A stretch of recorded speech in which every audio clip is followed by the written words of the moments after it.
ময়দা আর চিনি দিয়ে তৈরি করে দিন মুচমুচে রসালো খাজা। তার জন্য এখানে 1 বাটি ময়দা নিয়ে নিয়েছি, তার মধ্যে সামান্য নুন দিয়ে খুব ভালো করে মিশিয়ে নিয়ে এবার এর মধ্যে 2 চামচ তেল দিয়ে খুব ভালো করে ময়ানটা করে নিয়েছি। এবার অল্প অল্প করে জল দিয়ে এর একটা ডো রেডি করে এবার এটাকে ঢাকা দিয়ে 10 মিনিট রেখে দিচ্ছি। এবারে একটা বাটিতে 2 চামচ ময়দা 2 চামচ ঘি দিয়ে খুব ভালো করে মিশিয়ে একটা মিশ্রণ তৈরি করে নিয়েছি।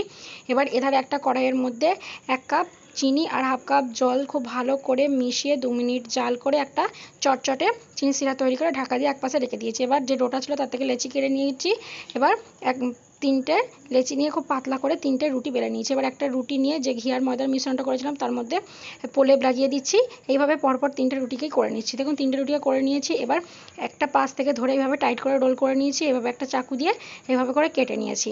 এবার ওখান থেকে একটা লেচি নিয়ে এইভাবে হালকা করে প্রেস করে বেলে নিয়েছি। এধারে তেল গরম করে উল্টাপাল্টা লাল লাল করে ভেজে চিনির সিরাতে খুব ভালো করে 1 মিনিট এপিট ওপিট করে ডুবিয়ে নিয়েছি। তাহলেই তৈরি হয়ে গেছে খাজা। ভালো লাগলে লাইক করে চ্যানেলটাকে সাবস্ক্রাইব করে দেবেন।